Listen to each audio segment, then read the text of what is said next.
It started on an ordinary Thursday evening, but the weight of what I was about to do made every second feel heavy.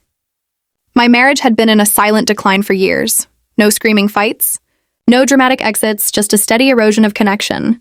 We shared a house, a bed, and bills, but not much else. Every day felt like watching a once beautiful painting fade into dull shades of gray. Then there was Liam. He wasn't a stranger. He'd been my colleague for over a year. I never thought of him that way until I did.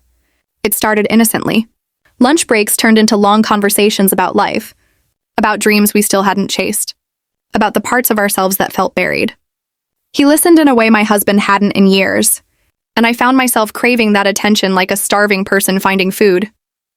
One night after work, it was raining so hard the streets were drowning. My car wouldn't start, and Liam offered me a ride. I should have said no. I should have called a cab, but instead I got in. The drive was quiet except for the sound of rain, and when he pulled over outside my house, I didn't get out right away. We just sat there looking at each other, knowing something unspoken had been building for months. When he leaned in, I didn't stop him. His lips met mine, and for a moment, I forgot everything, my vows, my marriage, my life. It was the first time I'd ever crossed that line.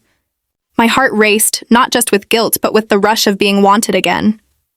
When I went inside that night, my husband was on the couch, eyes glued to the TV, barely noticing I was home. I wanted to tell him everything, to confess and break the cycle of numbness between us. But I didn't. Instead, I went to bed, feeling both alive and disgusted with myself.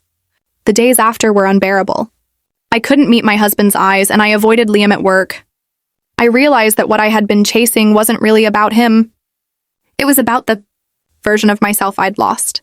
The woman who laughed freely, who felt exciting and desired. I had gone looking for her in the wrong place, and the cost was my integrity. I didn't stay with Liam. I didn't tell my husband. But I did ask for marriage counseling. I don't know if our relationship can be repaired, but I know one thing for sure. Crossing that line didn't fix anything. It only showed me how broken I really was inside.